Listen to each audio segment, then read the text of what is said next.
One cool day, Thomas the Tank Engine was puffing along his branch line with Eddie and Clarabelle. As fast as you like, sang the coaches. Certainly, my dears, said Thomas. As they were puffing along the branch line, they saw two university students right by the branch line. I wonder what's going on, said Thomas's driver, and he applied the brakes. Hello, said Thomas. What's the matter? You look worried.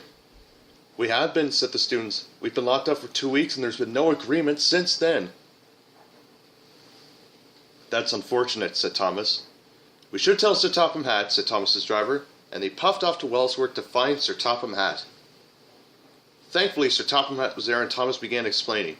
Sir Topham Hatt, said Thomas. Thomas, I understand. I know what you're going to tell me. I know the situation. Tomorrow's the big day. I'll tell you all at the sheds when I get back, said Sir Topham Hatt, and he puffed into Wellsworth.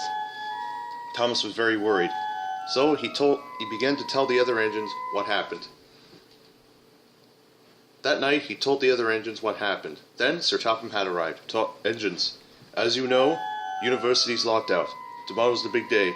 If all goes well, an agreement's reached and the lockout's over. If not, it continues, said Sir Topham Hatt, and he went home.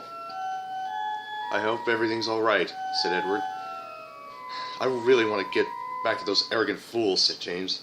Me too, said Gordon. They are very disrespectful in these, said Gordon. Yeah, said Henry. Very, despicable. Thomas was very worried all night, thinking of what could happen tomorrow. Next day, everyone was at the sheds in anticipation.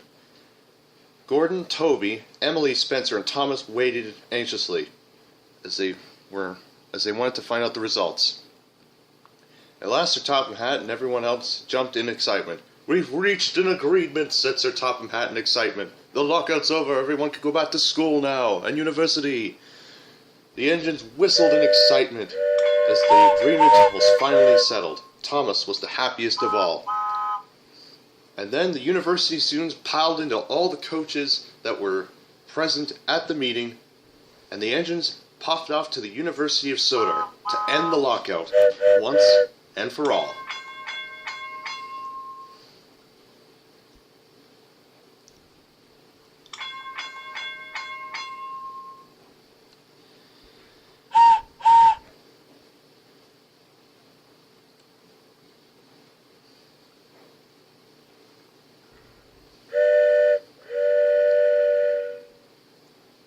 That night, the engines were celebrating at the sheds, and then Sir Topham Hatt arrived. Engines, that was a very successful meeting, said Sir Topham Hatt. I'm proud of you all, said Sir Topham Hatt, and then he went home.